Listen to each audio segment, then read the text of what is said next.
Hi everyone. ಒಬ್ರೊಬ್ರು ಮನೆಯಲ್ಲಿ ಒಂದೊಂದು ರೀತಿ ಚಿಕನ್ ಸಾರನ್ನ ಮಾಡ್ತಾರೆ. ಇವತ್ತು ನಾನ್ ಮಾಡೋ ವಿಧಾನದಲ್ಲಿ ಚಿಕನ್ ಸಾರನ್ನ ಹೇಗ್ ಮಾಡೋದು ಅಂತ ತೋರಿಸ್ಕೊಡ್ತಾ ಇದ್ದೀನಿ.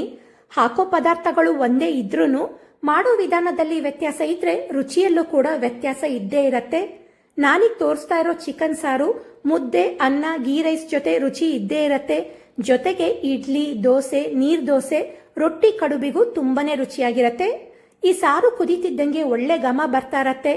ಅಷ್ಟು ಘಮ ಬರ್ಲಿಕ್ಕೆ ಒಂದು ಸೀಕ್ರೆಟ್ ಇಂಗ್ರೀಡಿಯೆಂಟ್ ನ ಬಳಸ್ತೀನಿ. ಆದ್ರಿಂದ ವಿಡಿಯೋನ ಎಲ್ಲೂ ಸ್ಕಿಪ್ ಮಾಡದೆ ನೋಡಿ.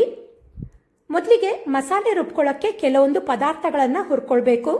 ಅದಕ್ಕೆ 2 ಟೀ ಸ್ಪೂನ್ ಎಣ್ಣೆ ಕಾಯಿಸಿ, 3/4 kg ಚಿಕನ್ ಸಾರಿಗೆ 1 ಇಂಚ್ ಚಕ್ಕೆ, 8 ರಿಂದ 10 ಲವಂಗ, 2 ಏಲಕ್ಕಿ, ಅರ್ಧ ಟೀ ಸ್ಪೂನ್ ಕಾಳು ಮೆಣಸು, ಹಾಗೆ 3 ಹಸಿಮೆಣಸು ಹಾಕಿ ಹುರ್ಕೊಳ್ಬೇಕು.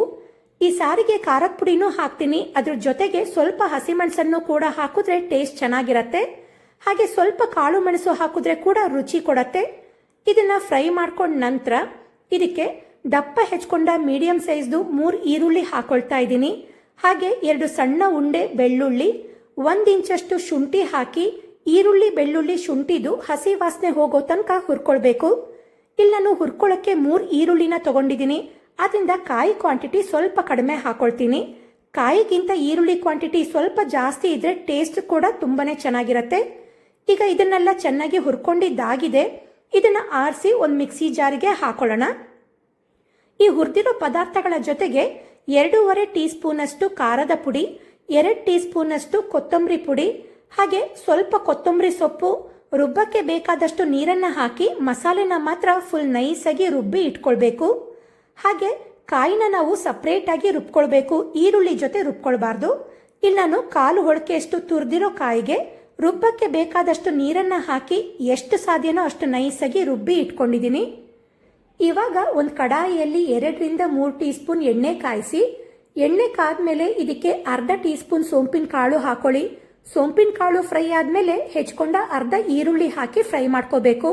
ಸ್ಟಾರ್ಟಿಂಗ್ ನಲ್ಲಿ ನಾನು ಹೇಳಿದ್ದೆ ಸಾರು ಕುದೀತಿದ್ದಂಗೆ ಒಳ್ಳೆ ಘಮ ಬರ್ತಿರತ್ತೆ. ಅದಕ್ಕೆ ನಾನು ಒಂದು ಸೀಕ್ರೆಟ್ ಇಂಗ್ರೀಡಿಯೆಂಟ್ ನ ಹಾಕ್ತೀನಿ ಅಂತ. ಆ ಸೀಕ್ರೆಟ್ ಇಂಗ್ರೀಡಿಯೆಂಟೇ ಈ ಸೋಂಪಿನ ಕಾಳು. ಸೋಂಪಿನ ಕಾಳು ಹಾಕಿದ್ರೆ ಒಳ್ಳೆ ಫ್ಲೇವರು ಕೊಡತ್ತೆ, ಒಳ್ಳೆ ಟೇಸ್ಟ್ ಕೊಡತ್ತೆ. ಆದ್ರಿಂದ ಸೋಂಪಿನ ಕಾಳನ್ನ ಹಾಕೋದನ್ನ ಮರಿಬೇಡಿ. ನಂತರ ಇದಕ್ಕೆ ಹೆಚ್ಕೊಂಡ ಒಂದು ಸಣ್ಣ ಟೊಮ್ಯಾಟೊ ಹಾಕಿ ಫ್ರೈ ಮಾಡ್ಕೊಳ್ಬೇಕು. ಈ ಸಾರಿಗೆ ಸ್ವಲ್ಪ ಜಾಸ್ತಿ ಮಸಾಲೆ ಪದಾರ್ಥಗಳನ್ನ ಹಾಕಿರೋದ್ರಿಂದ ಟೊಮ್ಯಾಟೊ ಅಲ್ಲಿರೋ ಹುಳಿ ಅಂಶ ಈ ಮಸಾಲೆನ ಬ್ಯಾಲೆನ್ಸ್ ಮಾಡತ್ತೆ. ತುಂಬಾ ಮಸಾಲೆ ಅಂತ ಅನ್ಸಲ್ಲ. ಅದರಿಂದ ಒಂದು ಟೊಮ್ಯಾಟೊನ ಹಾಕಿ ಫ್ರೈ ಮಾಡ್ಕೊಳ್ತಾ ಇದ್ದೀನಿ. ನಂತರ ಇದಕ್ಕೆ 3/4 kg ಅಷ್ಟು ಚಿಕನ್ನ ಚೆನ್ನಾಗಿ ತೊಳ್ಕೊಂಡಿರೋದನ್ನ ಹಾಕೊಳ್ತಾ ಇದ್ದೀನಿ. ಚಿಕನ್ನ ಜೊತೆಗೇನೆ ರುಚಿಗೆ ತಕ್ಕಷ್ಟು ಉಪ್ಪು, ಅರ್ಧ ಟೀ ಸ್ಪೂನ್ ಅರಿಶಿಣ ಹಾಕಿ ಚೆನ್ನಾಗಿ ಮಿಕ್ಸ್ ಮಾಡಿ ಚಿಕನ್ ಬೇಯಲಿಕ್ಕೆ ಬಿಡಬೇಕು. ಇದಕ್ಕೆ ನೀರೇನು ಹಾಕೊಳ್ಳೋದೇನೋ ಬೇಡ. ಇದು ಕುದ್ದಂಗೂ ಚಿಕನ್ನೇ ನೀರು ಬಿಟ್ಕೊಳತ್ತೆ. ಈಗ ಇದನ್ನ ಒಂದು 5 ರಿಂದ 8 ನಿಮಿಷ ಕುದಿಲಿಕ್ಕೆ ಬಿಡೋಣ. ಒಂದು 8 ನಿಮಿಷದ ನಂತರ ನೋಡಿ ಚಿಕನ್ ನೀರು ಬಿಟ್ಕೊಂಡು ಚೆನ್ನಾಗಿ ಕುದೀತಾ ಇದೆ. ಈ ರೀತಿ ನೀರು ಹಾಕ್ದೇನೆ ಕುದಿಸ್ಕೊಳ್ಳೋದ್ರಿಂದ ಚಿಕನ್ಗೆ ಹಾಕಿರೋ ಉಪ್ಪು ಚೆನ್ನಾಗಿ ಹಿಡಿದಿರತ್ತೆ. ಈಗ ಇದಕ್ಕೆ ಈರುಳ್ಳಿನೆಲ್ಲ ಹುರಿದು ರುಬ್ಕೊಂಡಿದ್ವಲ್ಲ ಅದನ್ನ ಹಾಕಿ, ಹಾಗೆ ಸ್ವಲ್ಪ ನೀರನ್ನ ಹಾಕಿ ಚೆನ್ನಾಗಿ ಮಿಕ್ಸ್ ಮಾಡಿ ಮತ್ತೆ ಒಂದು 5 ನಿಮಿಷ ಕುದಿಸ್ಕೊಳ್ಬೇಕು. ಒಂದೊಂದ್ಸಲಿ ಸಾರಿನಲ್ಲಿರೋ ಚಿಕನ್ ಪೀಸು ಸಪ್ಪೆ ಅನ್ಸತ್ತೆ. ಆದ್ರೆ ಈ ರೀತಿ ಮಸಾಲೆನ ಮಾತ್ರ ಹಾಕಿ ಚಿಕನ್ ಬೇಯಿಸ್ಕೊಳ್ಳೋದ್ರಿಂದ ಚಿಕನ್ ಪೀಸ್ ಸತ ತುಂಬಾನೇ ರುಚಿಯಾಗಿರತ್ತೆ.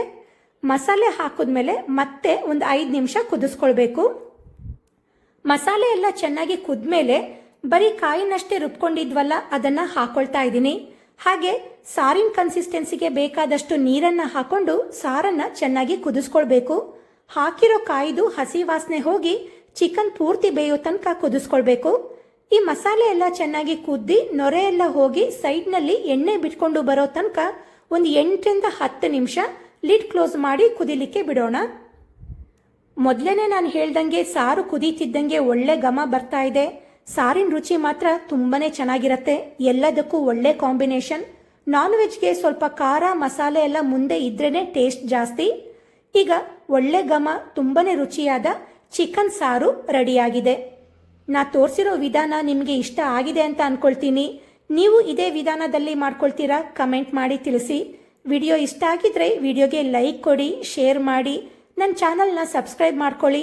ಹಾಗೆ ನನ್ನ YouTube channel, Facebook page, Instagram ಅಕೌಂಟ್ನ ಫಾಲೋ ಮಾಡೋದನ್ನ ಮರಿಬೇಡಿ. Thank you.